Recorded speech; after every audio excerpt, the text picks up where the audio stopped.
Hey everyone, today I found something rather, well, interesting.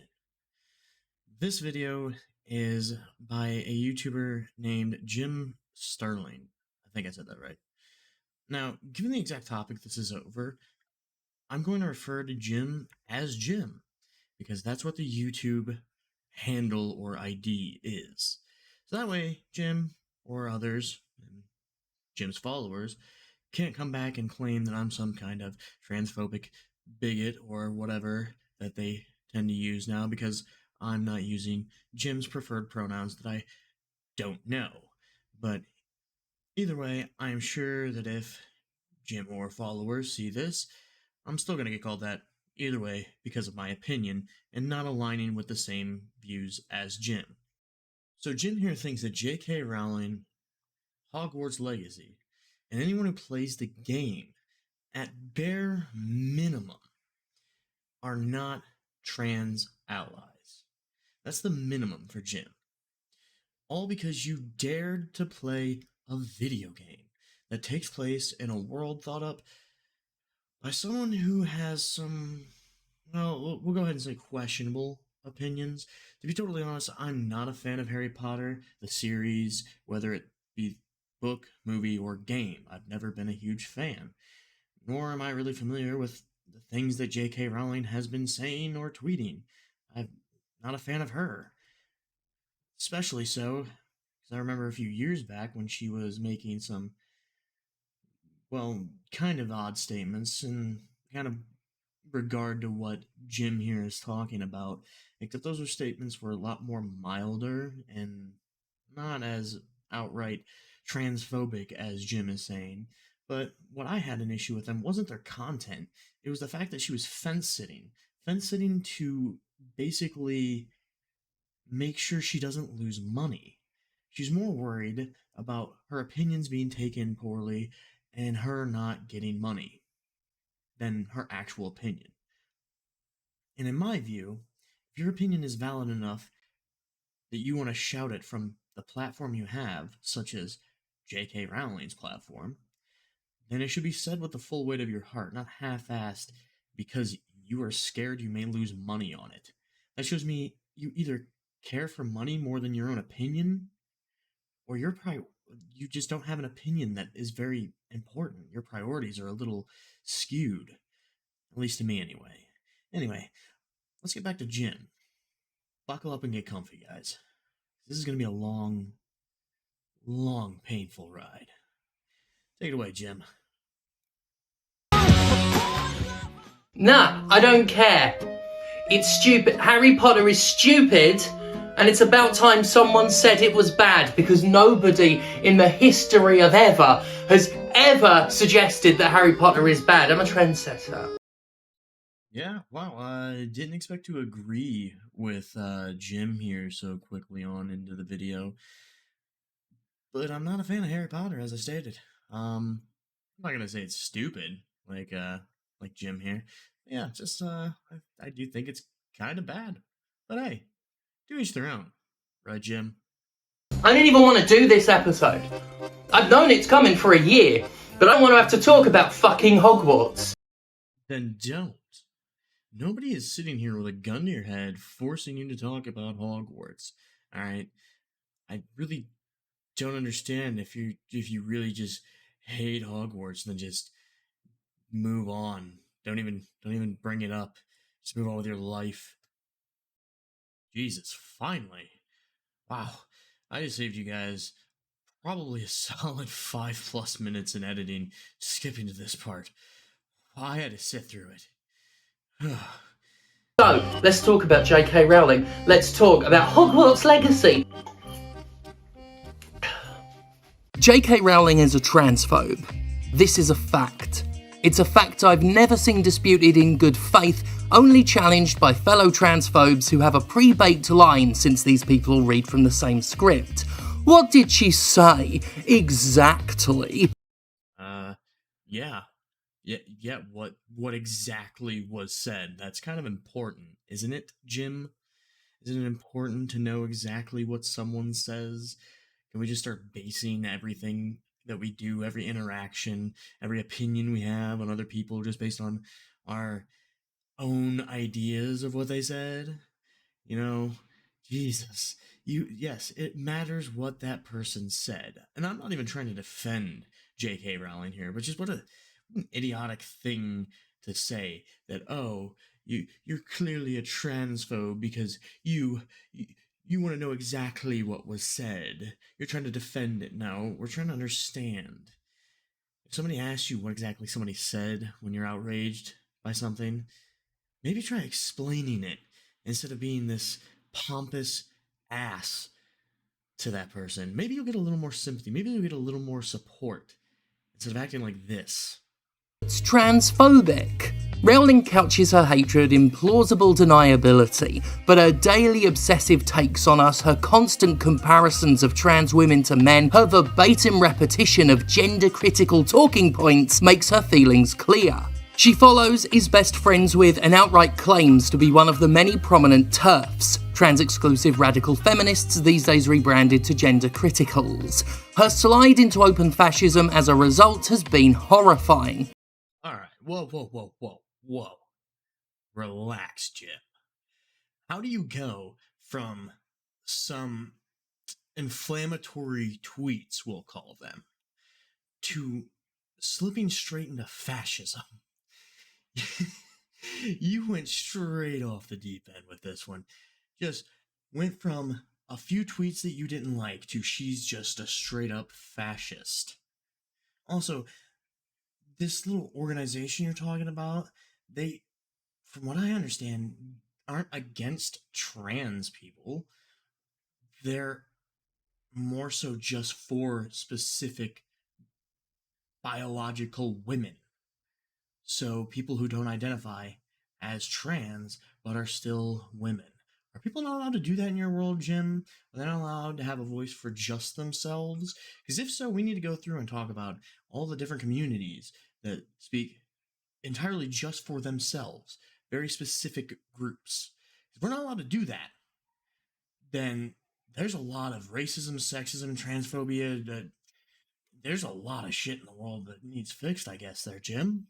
She is a fan of Matt Walsh, a fascist so into fascism that he self-describes as one, and has made a career from accusing LGBTQ+ people of the very pedophilia he himself seems to be a fan of. Yeah, can we get citation on this? So, not only is he a fascist, which I don't really know who Matt is, however, I don't see anything of him openly stating he's a fascist from the little bit of searching around that I've done. So, not only is he a fascist, but he's a pedophile? What, where? How, in what way? All right. Are you referring to the article that's here? Because I'm pretty sure that that article is about the fact that he made a tweet years ago, and basically it's getting taken out of context so that he seems like he is approving of like 16, 17-year-olds getting married and having kids and whatnot. Like, that's not the same thing. That's not at all. Like, not even in the article that you are showing does it say that. So, where are you getting your information from? Please go ahead and give any type of source. Because if that's accurate, if he is a pedophile or a fascist, then pretty sure most sane people will immediately denounce him. But we need some type of evidence, some type of citation. She's liked tweets from the abjectly abhorrent Libs of TikTok account, a notorious right-wing platform that outs queer people and is used to organise attacks against drag shows as well as threats against hospitals. So really there's two arguments that need to be addressed in this. So first off, let's start with the fact that you're blaming some TikTok group for attacking drag shows and threats against hospitals. I cannot find any citation for people attacking drag shows en masse, right? There's the occasional crazy person that goes and attacks people. Yes, that's just inherent with any society. You can't just blame that on some group of people. So it's not like they have this power to just be like, hey, this drag show, people should show up and just fucking trash shit. No, that's not happening. I have yet to see any evidence of that. So if you have evidence of that, go ahead and, again, citation, show us what you're talking about.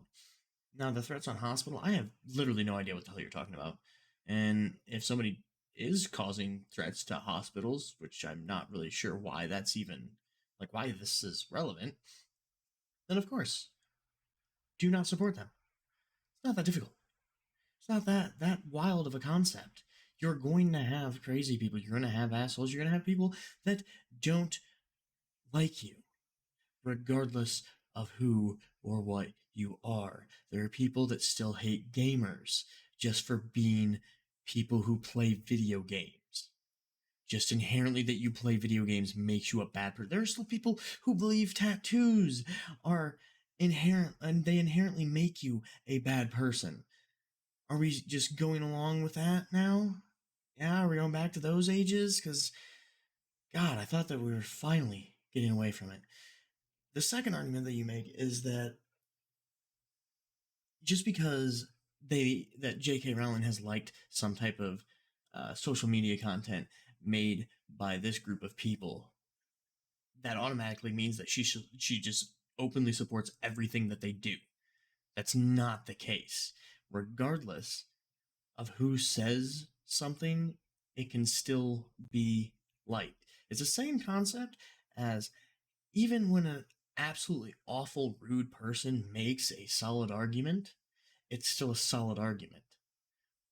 Their ethics and their morals as a person does not suddenly void any argument that they have or anything that they say. It's just not how it works. She retweets unscientific drivel by queerphobes like Baroness Nicholson. She stands with Maya Forstater, who, after losing her job at a progressive organisation over demeaning anti-trans comments, has dedicated her life to combating trans rights. So again, you make a lot of arguments there with no real evidence or citation to back up what you're saying. Not even really arguments. You're just kind of throwing inflammatory terms around, calling a lot of people fascists, bigots, transphobes, etc. And your only real evidence behind that is the fact that there's a tweet that says that the person in question believes that women lose privacy if men are allowed into things such as bathrooms, changing rooms, and dormitories. So, where is that transphobic? That sounds like somebody who is advocating for women. Again, it's somebody who is advocating for their specific group that they subscribe to. So is that not wrong? Is that how that works? Because if that's the case, then wouldn't you, in fact, be wrong for advocating for your specific group that you subscribe to? Is that not allowed? Are we not, like, you have to fight for every single, like, group of people that exists now in order to have a valid point, to not be some type of fascist, racist, sexist, transphobic, etc., whatever type of label that you want to put on it? Because it seems like this person is just advocating for women, and therefore that automatically makes them a transphobe. How does that work exactly? We need, like, some rules. We need to be taught, I guess. Break it down for us real simple, like, because I'm not understanding it. That doesn't look transphobic to me. That looks like somebody advocating for themselves. So what's wrong about that? Again, though, you're saying a lot about a lot of people, a lot of really inflammatory things, and you're not giving us any evidence. So, what makes them fascists, Jim? What makes them horrible, horrible, deplorable people that you're claiming? I'm just curious. She once sent accidental transphobic profanity to a 9-year-old girl after pasting a comment from an anti-trans website she was reading and copying at the time. She called criticism of this censorship and authoritarianism, seeming to defend her right to rope kids into her obsession. And she... Oh boy. No. Jim. if we're going to play this group game of calling everybody who disagrees with you or has any type of opinion that isn't a carbon copy of yours, we're going to play that game of grouping all those people in as fascists, then I don't think you want to then throw out people roping children into things. We're going to play group games. That doesn't look good for your argument, does it? Is obsessive. Scroll through her Twitter and you'll find that she thinks about trans people all day, every day. She herself has fought against Scotland's gender recognition reforms, scaremongering and spreading outright lies about a law that would simply make being trans a tiny bit easier. She still has the nerve to act offended at accusations of phobia while literally campaigning against our basic rights and legal dignity. At first, she tried to keep up the mask of someone who supports trans people but just has concerns and wanted to protect women's spaces, a long-time gender-critical dog whistle. Oh, for fuck's sake. Are we still using dog whistle these days? I thought that argument was like just something that was given up on. Like, god damn it. So, you think that somebody advocating for women's rights is actually using that as a dog whistle to hate trans people and oppress trans communities? Really? So anyone who is for women's rights, anybody who advocates for women's rights but doesn't instantly include trans people in their discussion, even if even if the legislation or ideas they want to bring forward do include trans people, if they don't outright say that, does that make them transphobic people using a dog whistle now? Like, what is this argument? This it hurts my head. And we haven't even gotten to the game yet. She claimed her liking of transphobic tweets was just her fingers slipping, honest, and now she's an ardent supporter of Helen Joyce. While we're trying to get through to the decision makers, we have to try to limit the harm. And that means reducing or keeping down the number of people who transition. Every one of those people is basically, a huge problem to a sane world. Like, if you've got people that, whether they're transitioned, whether they're happily transitioned, whether they're unhappily transitioned, whether they're detransitioned, if you've got people who've dissociated from their sex in some way, every one of those people is someone who needs special accommodation. Every one of them is a difficulty. So there's a reason why I let that clip play out in its entirety, and I didn't make any type of editing. I didn't cut anything. I did nothing to that clip. That is directly what was shown on Jim's video. Now, did you notice all of the editing, all of the clipping that was done? There's like 3 or 4 different cuts in that, right? There's several different cuts. So we have no idea what exactly was said in this interview or whatever's going on here. Again, I'm not going to look more into it. We have seen enough evidence that Jim is perfectly fine with calling people these transphobic, fascist pieces of shit without any actual evidence to support it or them ever actually being transphobic, fascist pieces of shit. So, this is why I really encourage people to show clips in their entirety. Do not take things out of context, because then I'm just not even going to pay attention to this argument. I've lost interest in this specific clip that Jim has shown, because all of these cuts, all that tells me is most likely Jim has cherry-picked these little moments so that Jim can get the argument that Jim wants across, not the argument that most likely actually happened. But of course, we can't actually expect, some type of citation, some type of evidence providing from Jim, now can we? Oh dear. That's someone J.K. Rowling agrees with, platforms, is a friend of. Indeed, the people Rowling champions are fucking monsters. Here's GC figurehead Posey Parker telling cis men to patrol women's bathrooms on the hunt for trans women. Talking about you dads who maybe carry, I think that's what you say. I'm so down with the American lingo. Maybe you carry, maybe you don't. Maybe you consider yourself a protector of women. Maybe you're that sort of man. Maybe you have a daughter or a mother or a wife. Maybe you have a sister. Maybe you just have some friends. Maybe you just think women are human and you don't need any absolute connection with them to feel compelled to protect us. I think you should start using women's toilets, men.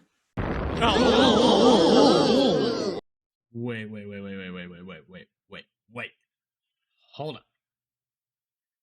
Are we now saying that we don't want anybody to use whatever bathrooms that they decide fits them the best? Is that now your argument? Because that would seem a bit contradictory, wouldn't it? Also, let's be realistic.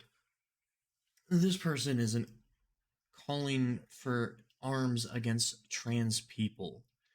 That's not the argument that was made, Jim. The argument is clearly that this type of accommodation, it leaves the door open for some really sketchy behavior. It's been brought up many times, and I think it's a valid argument. There are weird, sketchy people in the world, right? I get it. You want to use whatever bathroom suits you the most. I really don't care. However, I do see the argument behind the fact that that's going to be abused by people. You know, even if you may have all of the best intentions in the world, Jim, doesn't mean everybody else does. And I think especially a lot of women, were very afraid of these accommodations being just absolutely abused and causing a lot of issues. So I don't think that's something you could just scoff at and say, yes, these people are transphobic, awful human beings that just they want harm on trans people. Like that's not at all what they're saying. Show me an instance in which that's what was said, Jim. Show me an instance where that person specifically was actually calling for arms against trans people. Nowhere did it get mentioned in that clip that we should just start murdering people. That's not the point. The point was that women are worried and fearful that this accommodation will be abused and they will be taken advantage of. Is their safety no longer a matter to you? Is that not something that you care about? So would that mean that your accommodation means more than women's safety? Is that the argument you want to go with? Because that's the only real way that that makes sense, right? You can't just say that, hey, you're a bigoted transphobe because you want your safety over our accommodations. That's not right. You just want you want genocide upon us is essentially what you're trying to portray. When that's not at all what the point is. I hate this absolute hyperbolic nonsense that you're bringing up. It just doesn't. It makes, for one, your argument look so much weaker because anybody of common sense can see through the argument, Jim. Anybody. They can see that this person is actually worried about safety for women, and I'm assuming especially younger women, right? I'm assuming she looks a bit older, at least an adult, right? She could probably take care of herself. However, younger, 10, 11, 12, 13, 14-year-old girls that could easily be taken advantage of due to these accommodations. I think that was her point, her fear of that happening, which again is a valid criticism. It's a valid point to be made. That doesn't automatically make this person a transphobic fascist. So how about we stop with the name calling and actually listen to what the person is saying? Maybe then we can actually have a dialogue and do something productive instead of just writing everybody who doesn't share your exact carbon copy of morals and opinions a horrible human being. Maybe that'll be a little more productive there, Jim. So much for keeping women's spaces for women. Of course, Rowling has tried to be smart. She doesn't record herself outright repeating the violent sentiment. No, she contents herself with laughing at us. That's how I saw him. I will never tell this to anyone, so hopefully not with a transgender person. This has been such a pleasure. Her slimy, cowardly behaviour goes back years. What's shown in this video so far is just from stuff I started collecting in the past year because I knew this subject was inevitable. While she's been careful enough not to use plainly direct hate speech, I don't think her deniability is close to plausible anymore. Look at the lies she tells, the fascists she supports. Look at how much she talks about us. This is not what someone who doesn't loathe us does. This is the activity of someone with a genuine, deep-seated problem. You don't have to believe me. You can believe the Harry Potter cast members who've condemned her. You can believe the historians who've catalogued a clear timeline of her descent into frothing bigotry. Or, if you'd rather, believe the Republican politicians who are actually citing her words in their anti-LGBTQ+. You know what I find really interesting about this? It's the fact that you'll show this article, but you won't even be bothered, because I found the exact same article, Jim. You won't be bothered to scroll down and show what exactly J.K. Rowling said, right? Because that makes your argument look bad. It makes your argument look weaker. Because J.K. Rowling was actually just stating that she wants for the concerns of all women to be heard. Essentially, she's tired of being called a transphobe for speaking out for the concerns of women. It's interesting that you cut that part out, isn't it, Jim? It's very interesting. It's almost like you have an agenda. It's almost like you have an already preset idea of not only J.K. Rowling, but anybody that you come across that doesn't exactly mimic your ideals.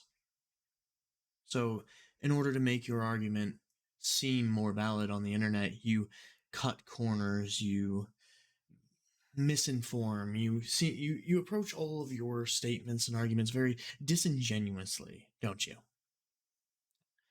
You don't want to provide the full statements and the full videos, the full quotes of what people are saying, because it doesn't hold up for your argument. Again, J.K. Rowling in that, or the senator is quoting J.K. Rowling saying that she is tired of being called transphobic, etc., for standing up for women's rights, for women's concerns. She is advocating for women. Nowhere does she say she's against trans people. Nowhere in that statement did she say, hey, trans people are wrong. I hate trans people. She didn't say it. It didn't happen.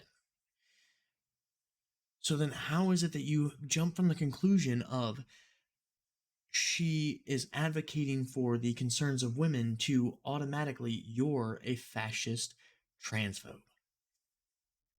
Because if you have that evidence, why don't you use that? That would make your argument a hell of a lot stronger, Jim. Not these random articles and random quoted instances that are kind of odd opinions or can kind of be taken in a specific way if you look at it under the light of what you're trying to bring it to. But why not just, if you have these arguments that are 100% concrete, showing Rowling or the other people that you're talking about in these videos, such as like Matt Walst or whatever his name was, if you have exact concrete examples of them being transphobic pieces of shit, if you have examples of them calling for violence against trans people, etc., why don't you show that? Why is that not brought up anywhere in your entire video, nowhere do I see any type of quote from anyone that is to that level. It's all kind of mixed opinion. Like, yeah, they said something that's kind of sketchy, that if you look at it a certain way, it doesn't look great towards trans people. When in reality, they're talking about, say, women's rights, women's concerns. This is like the third time you've done it in this video. I just don't understand. Show us real concrete proof, Jim. Show us what you really have. You said you've been collecting evidence and information on Rowling for the past year because you knew this video was coming. You knew that you were going to have to do this some reason. So if you have a year's worth of information that you have collected, why don't you have anything stating what I'm asking for? These like real hard hitting concrete examples. And if you do have them, why aren't you using them?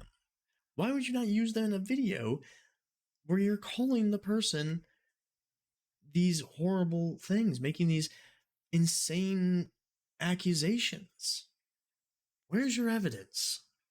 Legislative efforts. Believe the virulently right-wing male supremacy group Honey Badgers who call JKR their queen. Believe the photos of her at GC meetings. Believe the trans exclusionary women's shelter she set up to replace the trans inclusive women's shelter that her movement bullied and harassed out of operation. Or maybe just believe JK Rowling when she says it is dangerous to assert that any category of people deserves a blanket presumption of innocence. Oh, for fuck's sakes, Jim.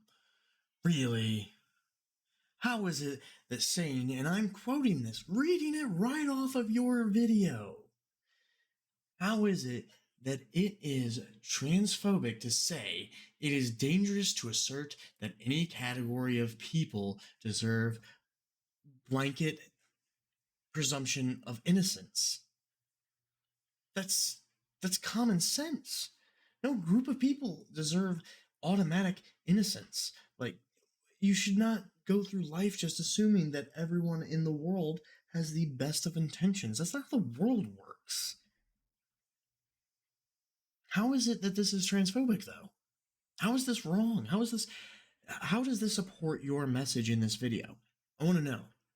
Because this is one of the few times that you've actually given like a genuine direct quote that you are not really debunking, but arguing against, right? This is something that you are directly saying is a transphobic statement. How?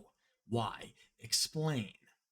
How is it that stating that no group of people deserve blanket presumptions of innocence transphobic?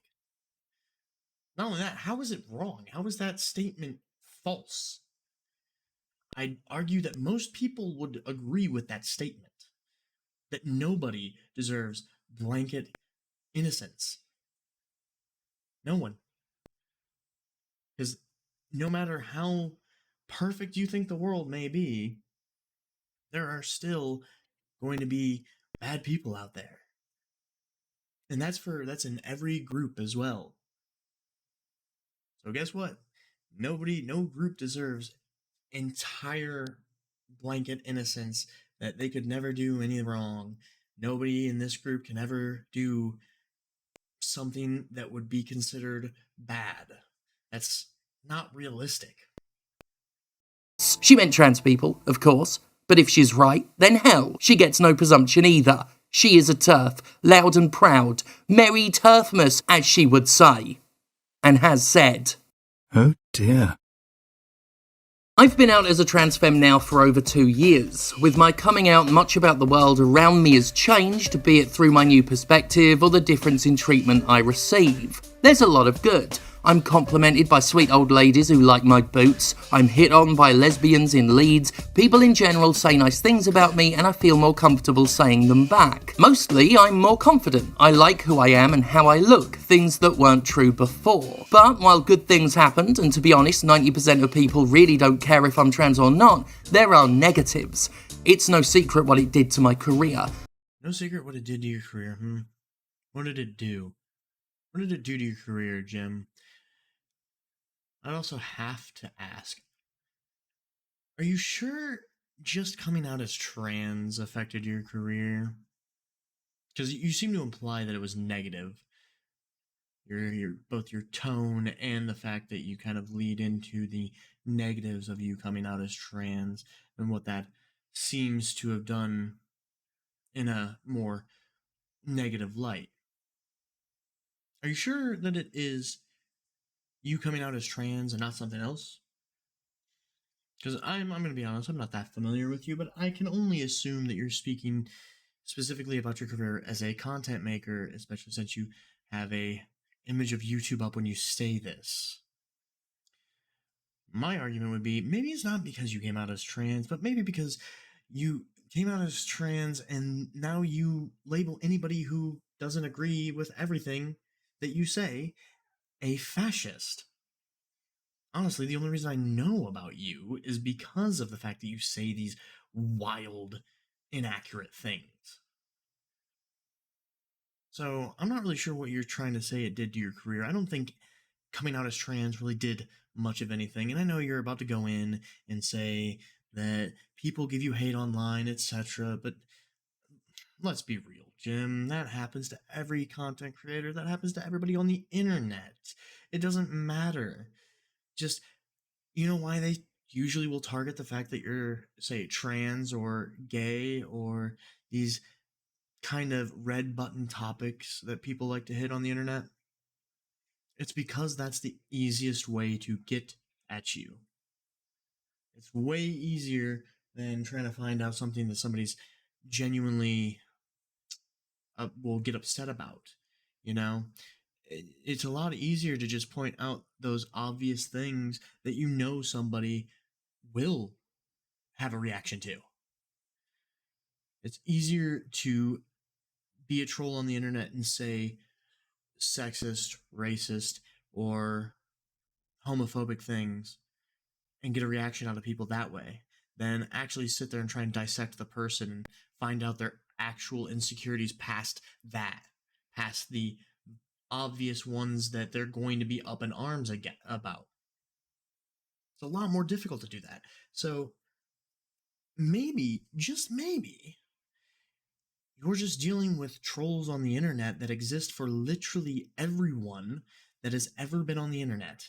And they attack you for being trans because that's the very easy, don't have to learn who the person is. They can just go for that. That's simple. You know? They know they're going to get a reaction out of you. 5 minutes of watching any of your content, and you have already stated how you're trans about 10 times. So somebody coming in and saying something awful about trans people or saying something awful about you in terms of your transition is obviously going to get a reaction out of you. Maybe, just maybe, it's not. The internet is this big, scary place where everybody is super transphobic and just hates all trans people.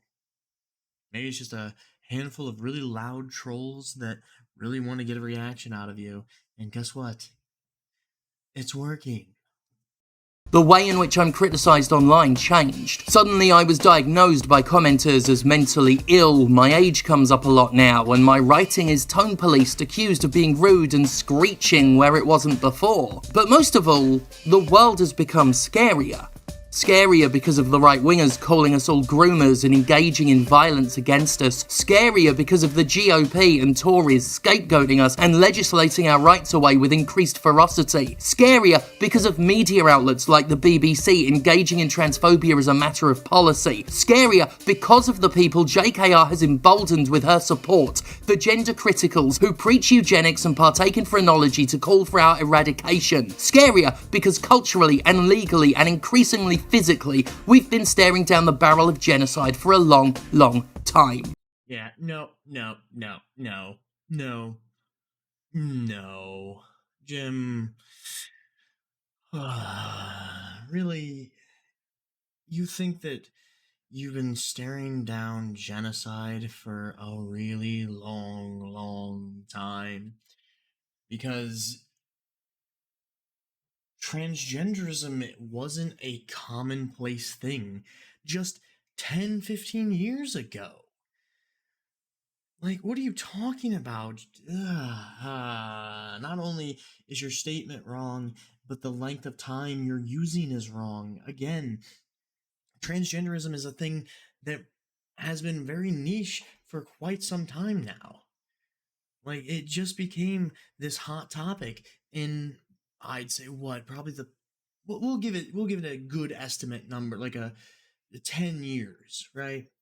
So we'll say a solid 10 years ago.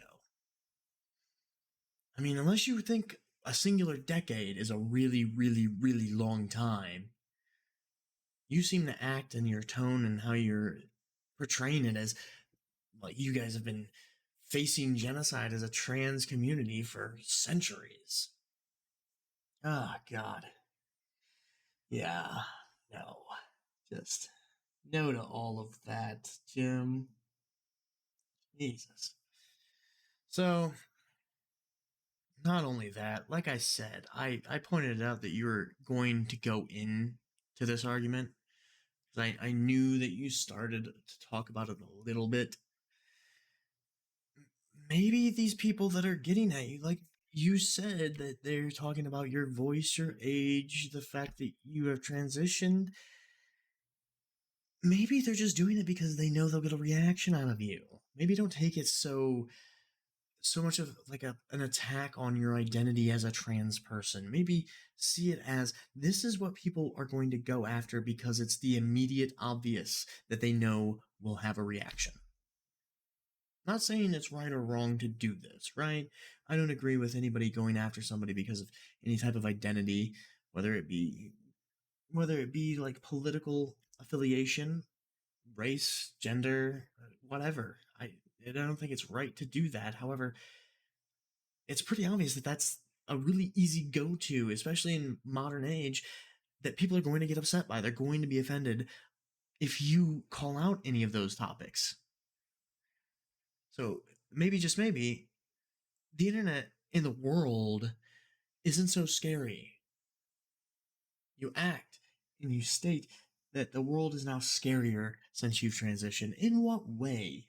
I don't get it, because all I see personally from me, and I can really probably count on one hand how many times I see some genuine transphobic or genuine call outs on the trans community for something horrific.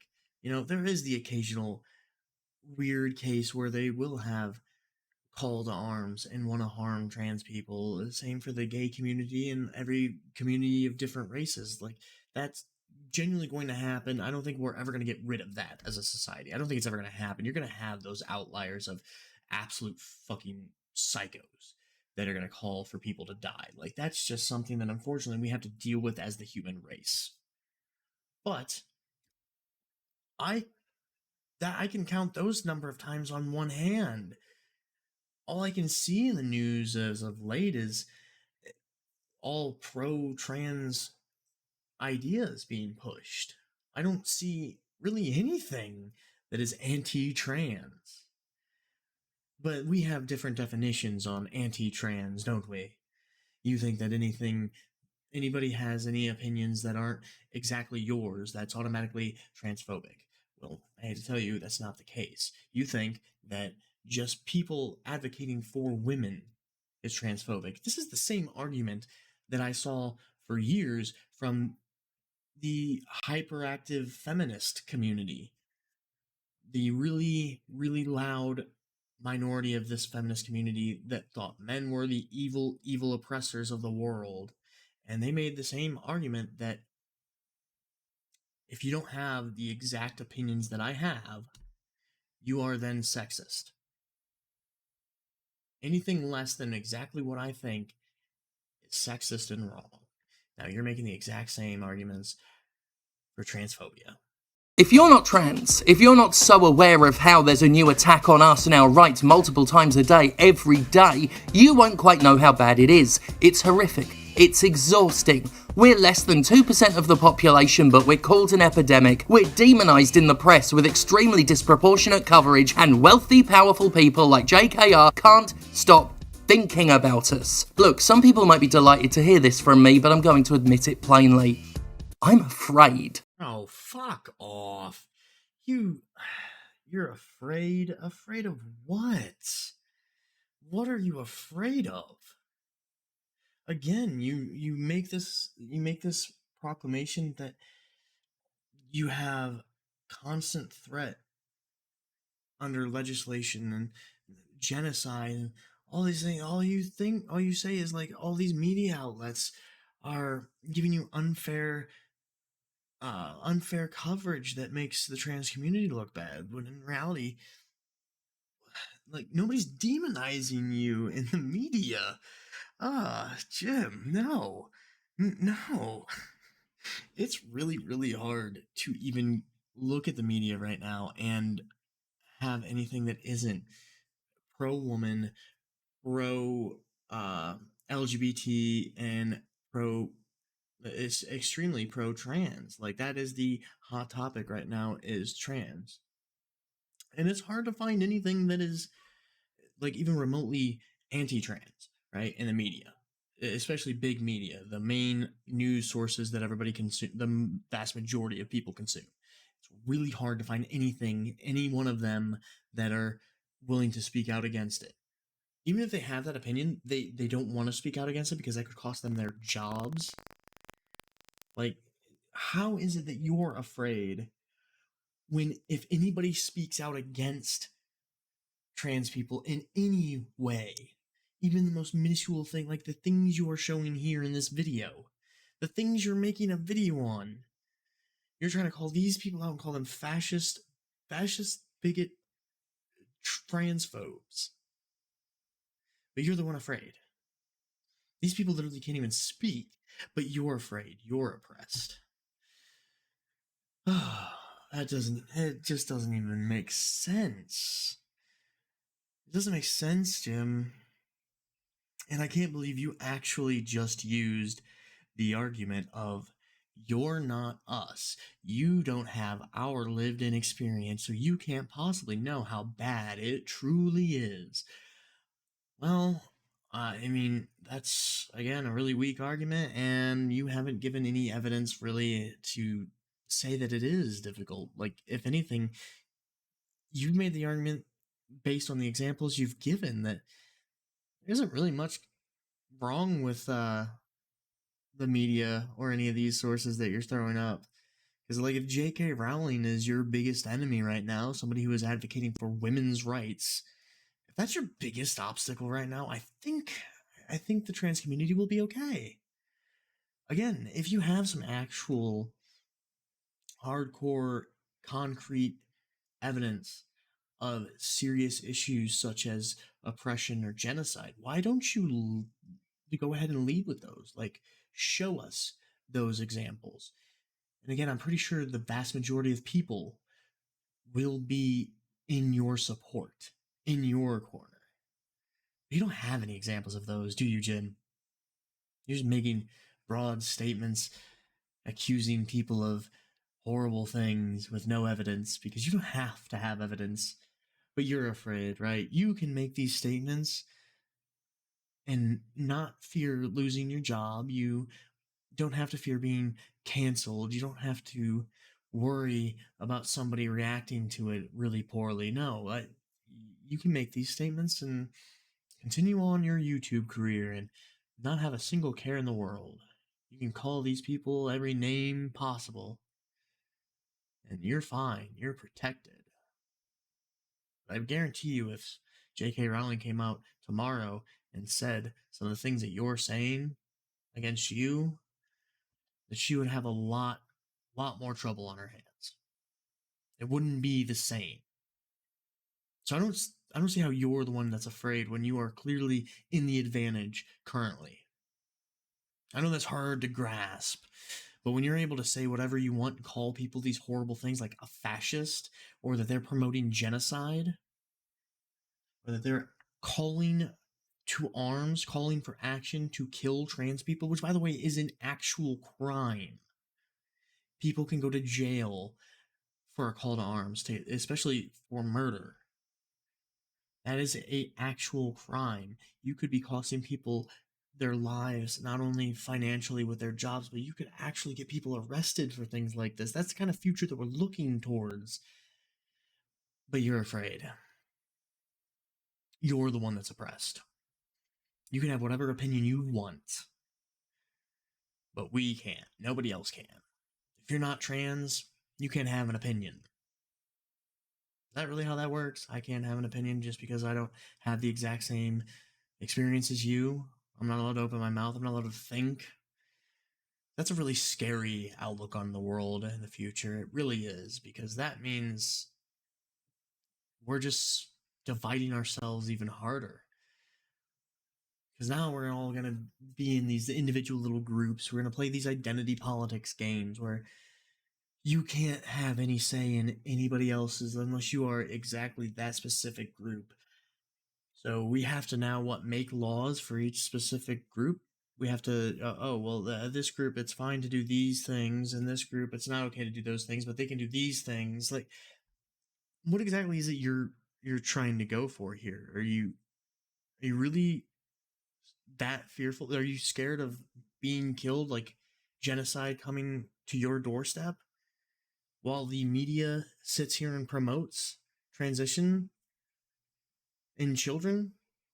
That's currently what's being talked about in the media last I checked. Could be wrong. I'm not very up to date on news because I don't really care. I don't follow mainstream media too much. But last I checked, the mainstream media was promoting transitions in children. And people were outright calling it transphobic and saying that it is not only is it a human right that they should be able to transition, even at the young age of, what was it? I think the youngest I saw was around 10, 12. Not only is it a human right, but according to these media outlets, it was a pro-life decision. Because if these children are not allowed to transition, then they have a higher chance at suicide. They have a higher chance of having these mental issues in their lives come up that will cost them their lives. That's what the media was currently, last I checked, pushing. So where is this super anti-trans media at? Can you give me some examples of it, other than a few articles saying, hey, these women want to protest for women's concerns. They want women's concerns to be heard. They want, focus on their own rights. Is there any other articles that you want to put up there as evidence, or is it just these? Because if this is the hardest evidence you have, if this is the biggest hurdle that you have to overcome, is women wanting to protect women's rights and women wanting their concerns to be heard, then what are you scared of? I'm really, really afraid. And every day, for months, I've seen a video game that directly benefits one of the largest sources of that fear promoted on the PlayStation Store and Xbox Live, hyped up by the gaming press and championed by a community with a long-running vein of transphobia running through it that goes back to the hateful protests against a bit-part trans NPC in Dragon Age Inquisition. Every day, a constant reminder that we as trans people have so few friends, so few allies. Every day, a reminder that the game industry and community are contemptuous. You know, as much as y'all gamers TM have tried, you've not owned me by posting the glowing review scores for Hogwarts Legacy or boasting about its sales success. Wow, you sure are into that, the idea of groups being held accountable for every single member of their group. Really? You're going to call the gamer community transphobic now? You're going to say that we as gamers collectively hate trans people, that we are not inclusive to trans people? What the hell is this callback to Dragon Age? What the fuck was that about? I have been gaming for many, many years and never once heard about any trans character in Dragon Age, nor did I care. Not once. Like, how is it that gamers are not inclusive? That is so far from the truth. Like, you want to talk about personal experiences? Clearly, you haven't had much of a personal experience as a gamer online, because I have seen very little hate towards trans people in gaming communities. Do you want to talk about, how about like games done quick, right? A really, really big speed run show. Like, it showcases, and it's great for content creators who are speedrunners. It can completely change their lives, because they can get on this show and have thousands of people every year watch them speedrun. Like, it gives so many people these great opportunities, as well as it is a charity-based organization that fights cancer. All their proceeds go to different cancer organizations. But Games Done Quick for the past few years have been championing the trans community. They had an entire panel just the other year of exclusively trans speedrunners. Now, you want to talk about a niche. Not only are you a speedrunner, which is already a very select few amount of gamers, you're a trans speedrunner. But you want to sit here and say that gamers are not being inclusive, that you guys are somehow discriminated in the gamer community. Are you kidding me? Again, the level of niche that group had to be. If trans people make up, like you said, less than 2% of the population, the odds that they had, I think, 6 people on that panel, 6 different trans people on that panel of speedrunners. So they actually had to do work and find these people to promote this panel, right? But somehow you're being discriminated against in the gaming community? How? Also, let's not forget about the amount of different game developers that have outright said that they're going to include the LGBTQ community in games. And hey, if you don't like it, get fucked, don't play our game. How are you discriminated against in the gaming circle? Please elaborate on that. I would love to know. Absolutely love to know. And to the whole idea of, oh, people, you guys haven't owned me. Well, go fuck yourself. Jesus, you're not that important. Believe me. You're getting trolled by a handful of people. And yeah, we're tired as gamers. The general consensus is that we're tired of these political ideas being forced into our games we don't care about. Nobody's playing games for a political message. Oh, we just want to be able to go back to playing games again. Because this started way back with the feminist movement, and there not being enough inclusion of women in video games. Now there's not enough inclusion of the gay and lesbian community. Now there's not enough inclusion of the trans community in gaming. Can you see the constant over the past, 15 years, gamers have had to listen to this bullshit constantly, and we get attacked just all the time about this type of shit. Especially, like, as gamers, not even like game developers, it's the gamers, the people who play the video games. Like, we have any control over the content that is given to us. We don't make any of these decisions development-wise. No one that is playing these games is making these big CEO level decisions in the development process, I assure you. And not only that, I just don't see how you can sit here and say that you are discriminated against with the amount of different, especially AAA companies that have rallied behind the LGBT community. They have outright, I think, let's see here, EA even, which I'm sure EA only does it because they want more money, because let's be realistic, it's EA.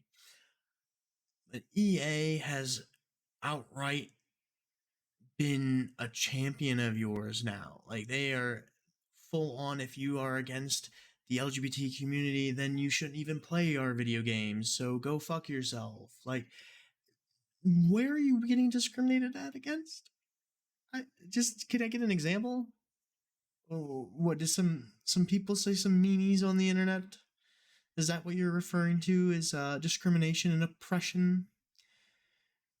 Because any person that's played an online game for more than, especially a competitive one, for more than 10, 15 minutes will tell you that, yeah, people are assholes on the internet. It's just kind of how it works. People shit talk all the time.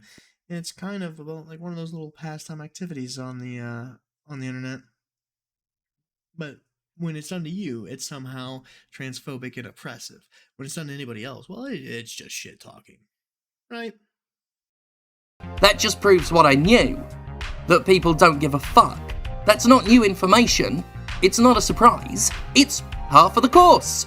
That's all. Those of you actively trying to harass me over it aren't the actual offensive ones. No, the offence comes purely from the self-described allies who want to have it both ways, who want to play their wizard game and get really upset when criticised over it. Or the media outlets who justify their uncritical reviews by having the fucking nerve to compare our protests against them to fucking Gamergate. Transphobes, you need to up your game, because none of you will ever be as insulting as a self-styled cis ally who wants trans people's permission to not take a stand. Oh, and I love how the same Gamers TM who spent nearly 10 years calling game reviewers corrupt suddenly started trusting and touting them when a game they rallied around got 8s and 9s. Some of them even tried to twist Gamergate's ethics in game journalism pretext to defend outlets like IGN from criticism. IGN!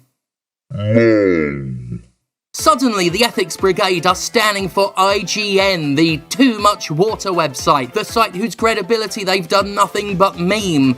Way to prove that you've only ever wanted to be agreed with. You'll suddenly stop believing reviewers were paid off and attacked me when I posted what I'd heard from a Warner Brothers contact, that WB stacked the deck and only gave review code to outlets it trusted to give positive reviews. Like, that wasn't even a shocking revelation. It's a known fact this happens, an expected practice. I've covered the deck stacking elimination of wild card reviewers for years, but now I'm lying. Now game reviews are above board. Oh, by the way, I've never believed game reviewers are paid off. That's not what happened with Hogwarts.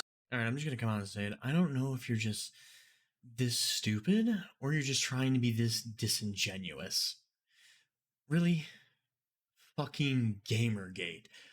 Oh my god, will we ever stop hearing about Gamergate? Holy shit, you're kidding me.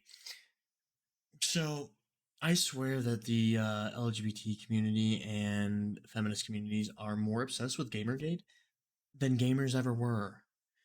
At this point, it's just the biggest meme I've ever heard. Anywho, so yes, I am aware that game developers will send review copies to people they trust to give good reviews. Yeah, it's not uncommon practice, it's not uncommon knowledge. And no, I don't think anybody does actually trust game review websites such as IGN. I think, again, there's a select few people that are then, trolling you and calling you out because you're hating on this game that has nothing to do with any type of politics. You're hating on it because it somehow, in a very roundabout way, has to do with somebody you are claiming is transphobic and fascist. A game that the only tie it has to this person is that the original universe was created by that person. These game developers have nothing to do with J.K. Rowling. The game itself, other than the original universe being from the books, has nothing to do with J.K. Rowling. So your complaints that this game is transphobic in itself, in its own nature, is just, it's empirically wrong. And the idea that it's transphobic because it supplies money to J.K. Rowling, and J.K. Rowling is, as you claim, a transphobic fascist, I don't think J.K. Rowling, the creator of Harry Potter, is hurting for money. All right, I just gonna throw that out there. I don't think that that's what's happening. So I don't think that people boycotting it is gonna do anything to J.K. Rowling's pocket. I don't think that's gonna happen. But again, you're trying to sit here and claim that a piece of art created by people you've never met is transphobic. Wow. Yeah. And no, I can't believe that you're actually trying to bring Gamergate back up. Again, these are trolls that are mocking you because you're, again, either just really dumb or really disingenuous with the things that you're trying to say, the things that you're trying to claim.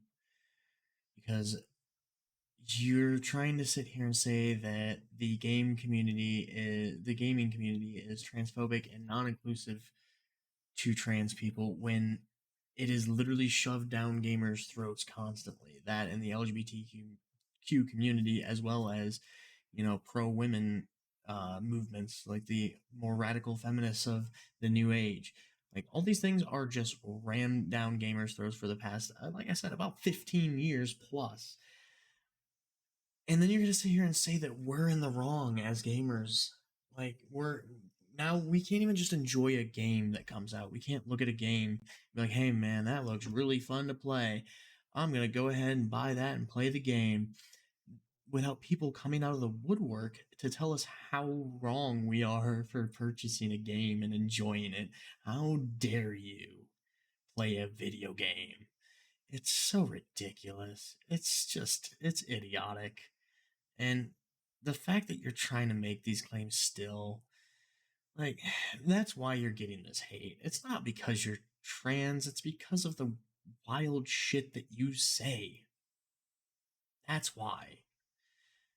And this idea that, that the game only has good reviews because, the game's journalists, they had review copies and they were hand selected to make sure that the game would get good reviews, and as well as, it wanted to uh appease the gaming community. Does it even matter at this point? Nobody takes game journalism serious.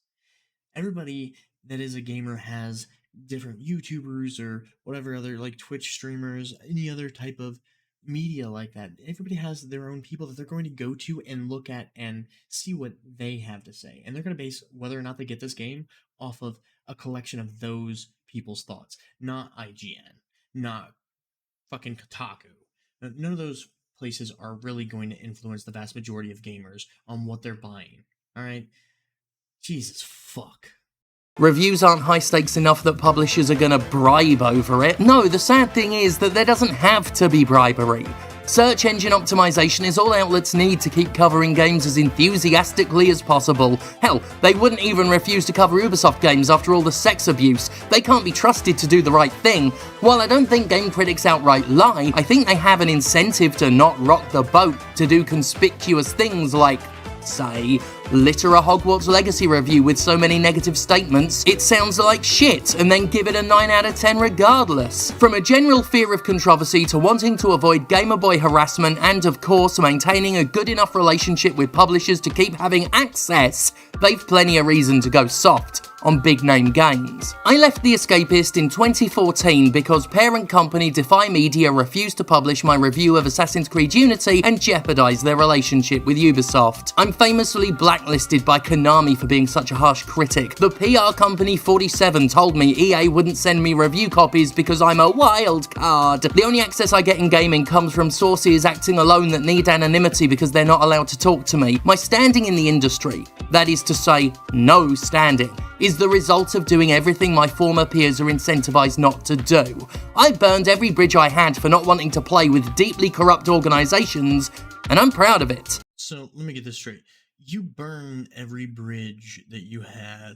You're basically blacklisted from the community, especially in terms of doing reviews, because you're a quote unquote wild card and you're proud of it? What? Because I guarantee that you weren't blacklisted again because you would stand up to the big evil gaming industry. No. Oh, no. You would make some wild accusations like you're doing now. And nobody wanted to work with you. Nobody wants to send you a game just for you to immediately say you're transphobic, sexist, or bigoted in some way because you don't have enough inclusion of this, this, and this. Nobody wants that. Nobody wants that opinion. Nobody wants to have to cater to someone saying you have to basically completely recreate your game and have new characters and all these different features so that you include me. Otherwise, your game is just bad. Nobody's looking for that. They want the actual game. They want the actual review of the game, not whether it's politically correct enough for you. So that's why you don't get any review copies. Because most game developers currently are not looking for political correctness evaluations. They think they've got that covered. They want actual, reviews. They want to sound good, like we've already established. They want to sound good, and we all know you're not going to allow them to sound good unless it's literally a game exclusively about trans people. Unless it is a game that solely has trans characters and tells a story of a trans person, you will not be satisfied. Will you, Jim?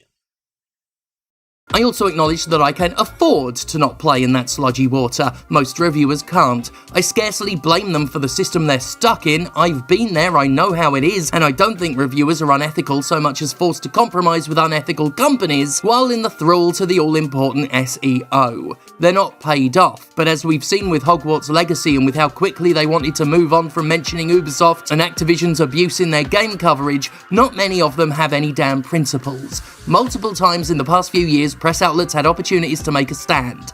They did not. So yeah, to the born-again Potter fans who spammed me with screenshots of IGN's big ol' 9, I'm not sure what y'all proved other than your own hypocritical opportunism. You'll be back to calling game reviewers SJW soon enough, won't you? I know I'm not changing any minds here.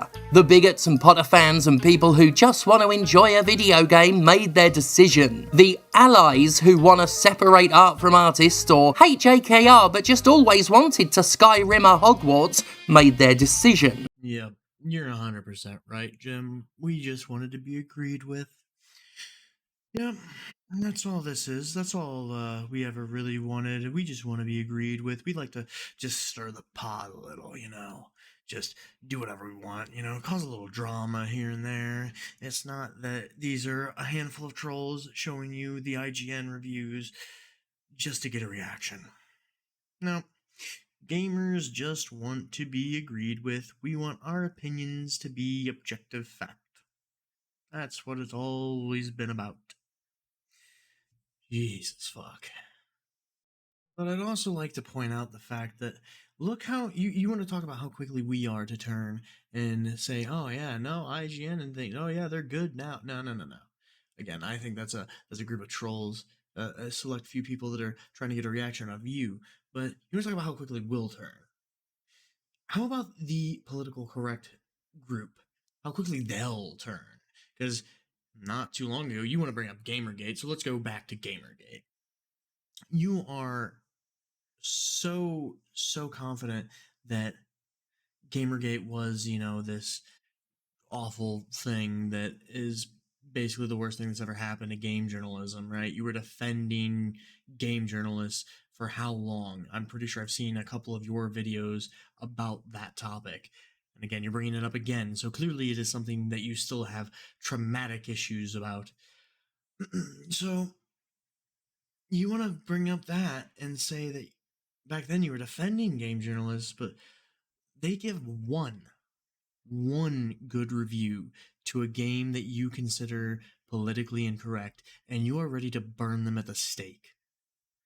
One review of a game that everybody knew was going to be highly rated. It's a fucking Harry Potter game, right? When was the last time we saw a Harry Potter game to begin with? Let alone one that was like an open world explorer fucking Hogwarts style of game. Like, this is something that people have been wanting for years and years. Of course, IGN, Kotaku, all those guys were going to give it a high review. That was out of the question. Of course it was going to happen. And you turned on them the second it happened too, didn't you? The moment that they didn't have an opinion that you liked, suddenly they're evil and can't be trusted. But you'll laugh at us for quote unquote changing our tune to trusting them. Really interesting how that works, isn't it, Jim? And regardless of intent, all of you look exactly the same to J.K. Rowling. See, while people have tried to justify Hogwarts Legacy by saying JKR had no direct involvement, that doesn't change the fact she makes direct money from sales. More importantly, it doesn't change the truly insidious aspect of Harry Potter's continued success. JKR takes it as explicit endorsement of her views. She thinks the success of Harry Potter means people agree with her, and she's said so before. There is no difference in hers or any other TERF's mind between the people who bought Hogwarts because they wanted a fun wizard game and the people spite buying it to demonstrate the powerlessness trans people already feel. Intent doesn't matter. You're all just supporters to her. You are all permission. This is why you aren't an ally if you buy Hogwarts Legacy. No, buying the game doesn't make you a transphobe, and I'm tired of hearing the self-martyring whinging about that. I'm not saying you're transphobic for buying Hogwarts Legacy. I'm saying you're not an ally. You handed that card in because you couldn't do the barest minimum. You couldn't make the simplest stand. It's not that hard to not buy a AAA video game. Okay, let's break down this one at a time, right? So now you're saying that if you just bought the game because you want a fun wizard game, you're not inherently a transphobe. But if you bought the game, you're supporting a transphobe and... my brain. Okay, so if you bought the game, you are just supporting a transphobe, not necessarily transphobic. However, if you bought the game, and again, just because you wanted to play a fun wizard game, you are not an ally. And you can't be counted on for support. You are no longer a part of the allies of the trans community because you bought a video game. That is the hill you want to die on? Really? You chose a product over people, and in doing so you helped J.K. Rowling say things like this when asked how it feels to have alienated so many queer fans. I read my most recent royalty checks and find the pain goes away pretty quickly. That's what you do. You empower a fascist-supporting transphobe. Some of you celebrate that you've done it. Some of you wring your hands and excuse it. The result's the same. So enjoy! Not a single one of you are under any obligation to refuse this game. I'm not demanding it of you, and I'm not going to say you're an inherently bad person for it. But I do not trust you. I can't count on you. Can't think you have our backs. I can't feel safe with you. And sorry, but you don't get to feel hurt by that. You get to enjoy your media product. I get to remember every digital storefront that took a Hogwarts sponsorship, every games journalist that promoted it, every platform and company that embraced it, and I get to remember that when Pride Month rolls around and the performative allyship begins, your rainbow logos won't count for shit. Yeah, remember that. So, we're not inherently bad people, but yeah, we support a transphobe, and a fascist transphobe at that. We can't be counted as an ally. You don't feel safe around us. You're not demanding that we don't partake in this game, but yet you then go on to say a lot of pretty negative ramifications if you do. So, are you really not demanding that, or is it more of a subtle demand, Jim?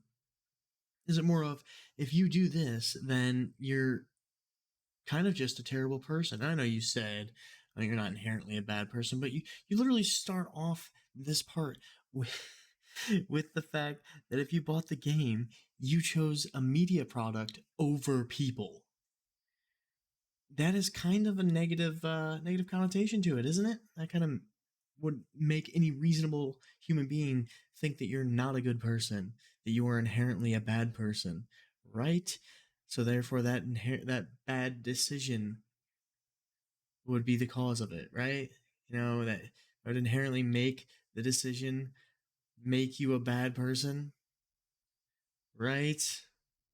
It hardly needs to be said, but any of you who claimed you bought it to support the developers can especially get in the bin. Oh, they worked hard and should be supported. That's probably the dumbest attempt to lionize consumerism I've ever seen. I've seen this excuse so much, and I'm like, how dare you? How dare you lie to me so fucking brazenly? You don't buy games just to support developers, you buy them because you want to play them. Tell me, do you buy literally every single game that's ever made and released? If you're motivated purely by dev support, that's what you do, right? Every game is developed by game developers, so why aren't you buying every game? Every single one? Get the fuck out of here with that blatant bullshit. Of course it's bollocks from a results standpoint too. The devs got paid already. They get paid for their work up front. Unlike JKR, they don't get royalty checks. They're not the ones supported by your purchase. She is. Okay, first off, how about you just go fuck yourself, you absolute condescending fucking twat. Holy shit. I don't have to defend any purchase that I make to anyone. And the idea that you can't buy a game, enjoy it, and support the developers, and supporting the developers being one of your main points in buying it, is absolutely ridiculous. And no, you don't have to buy every single game that fucking comes out to support the devs. How about, especially if it's a smaller development team, and maybe, hey, they released a game before that you really enjoyed, and this one, not really your thing, but you still buy it just to support the developers because they make good product. Wow, you just can't do that? That's not a thing you can do? You are so fucking condescending, it's insane, Jim. But of course, that's just, it fits your narrative, right? Also, really, are game developers never paid royalties? Ever? Because a literal 10-second Google search will prove that wrong. It's not like the industry practice, like common practice, but do game developers get royalties? They do sometimes, yes. So in a way, you could still be supported. Do you know how these guys are paid? Do you know that for a fact that the game developers for Hogwarts Legacy do not get royalties, and it just all goes to J.K. Rowling? Like, are you sure that that's what's going on? You think they already were paid and that's it? They don't get any extra incentives, any extra bonuses, depending on the actual performance of the game, how well it sells. I mean, you don't know that for a fact, but you're stating it like it is. Again, you're just being this absolutely condescending fuck, and then you wonder why people are so angry and mean to you on the internet. Truly, it is baffling.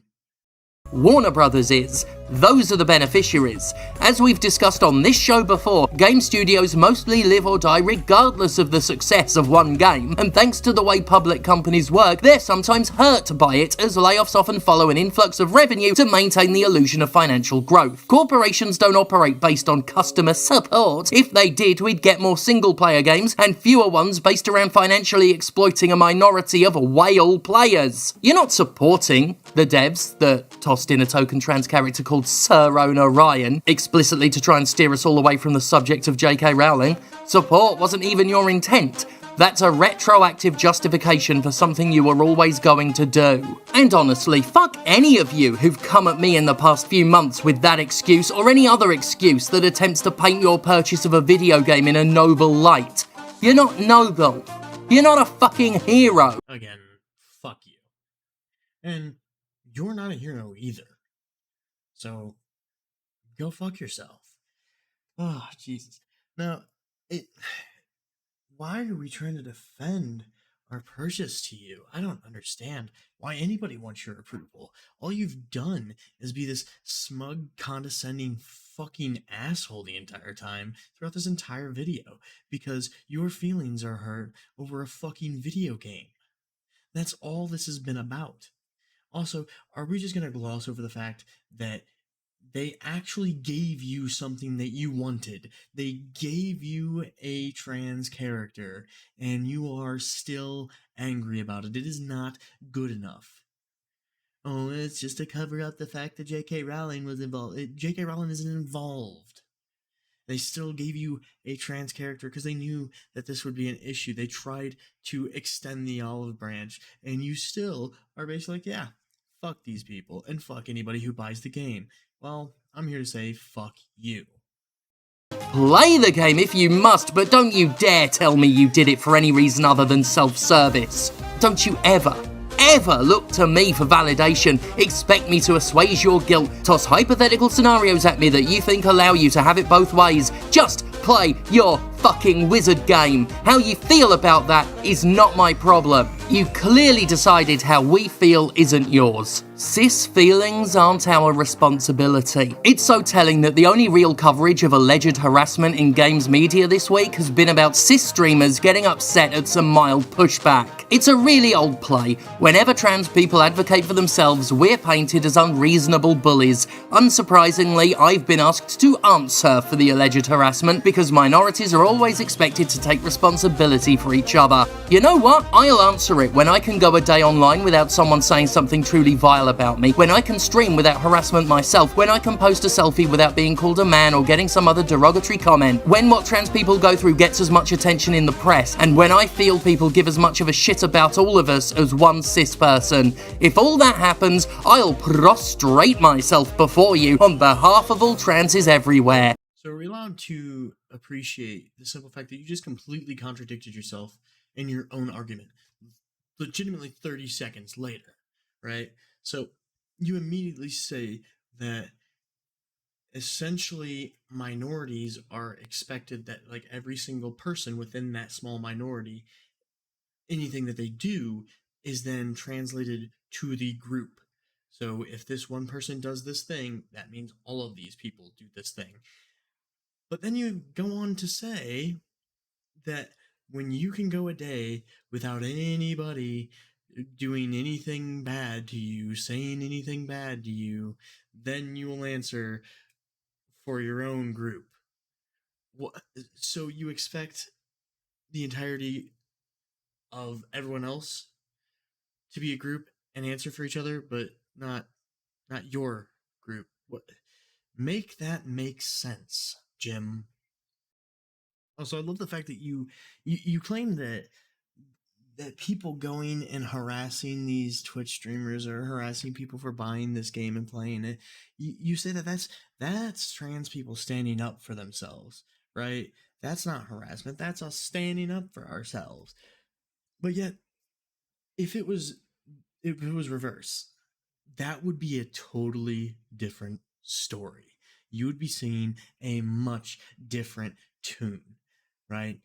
And you, I know for a fact, will use the argument of that it was a very small group of people that said a handful of things, and it really wasn't that big of a deal. You can't label our entire group based on what a small amount of people do.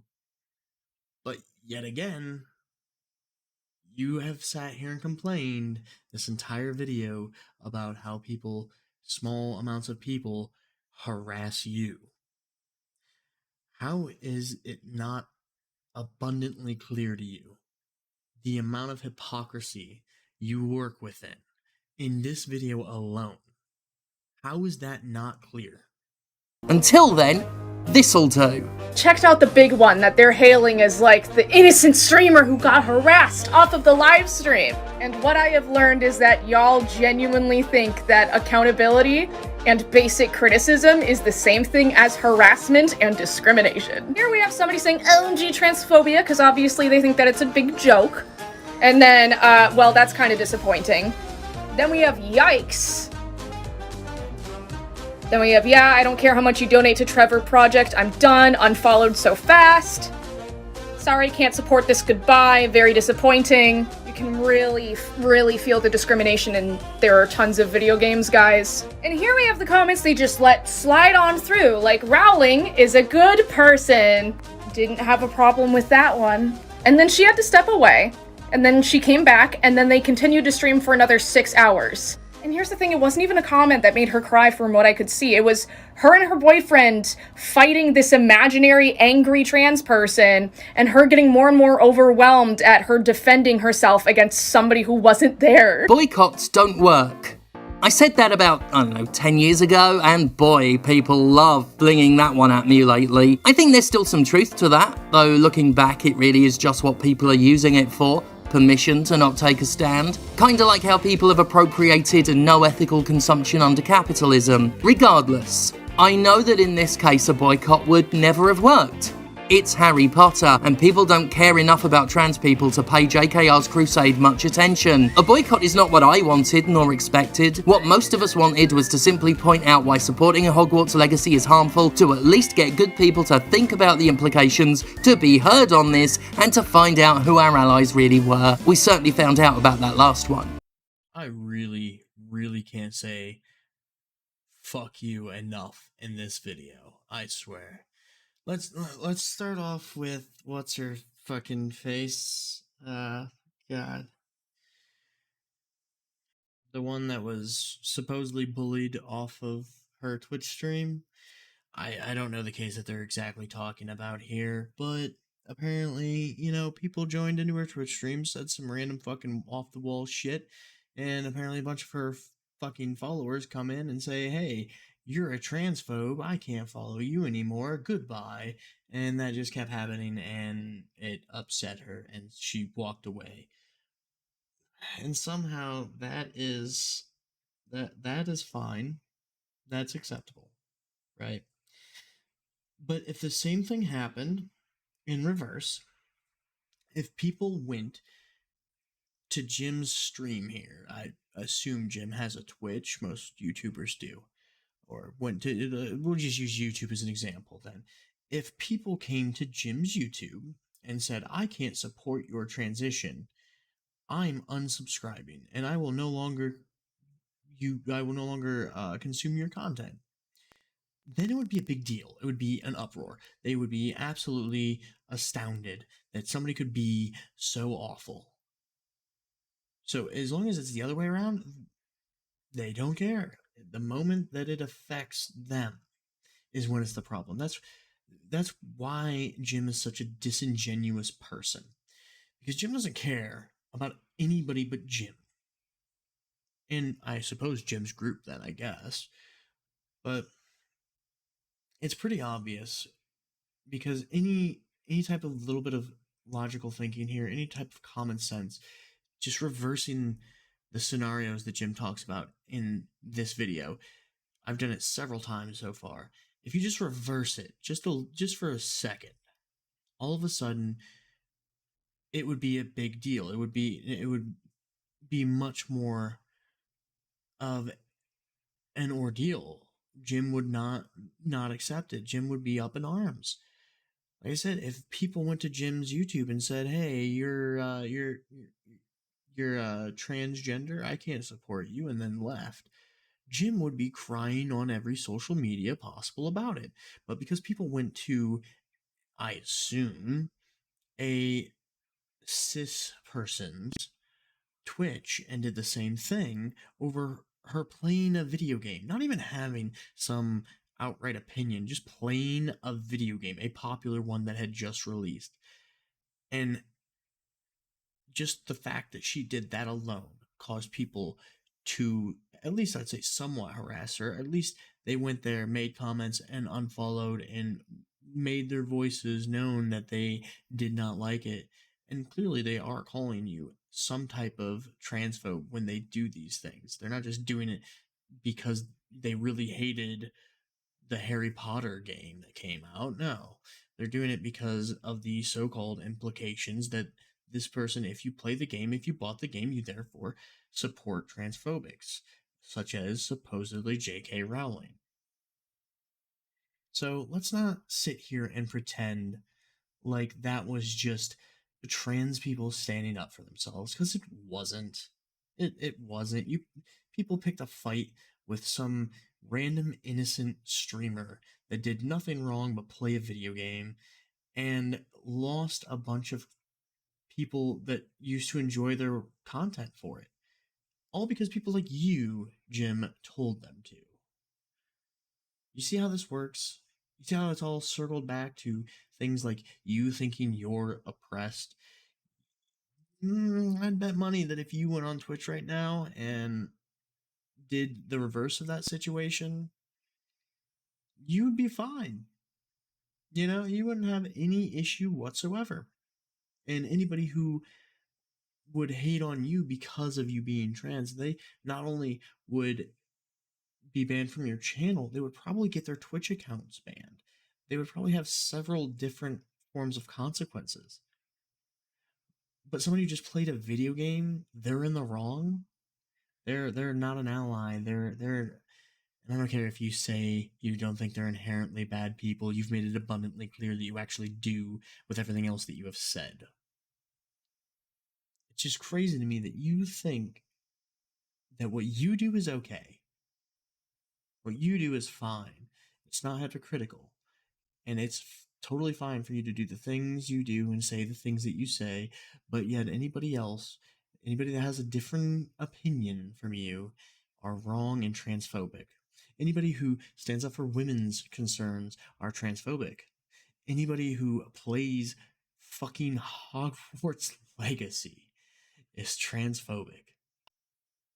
It's just astounding.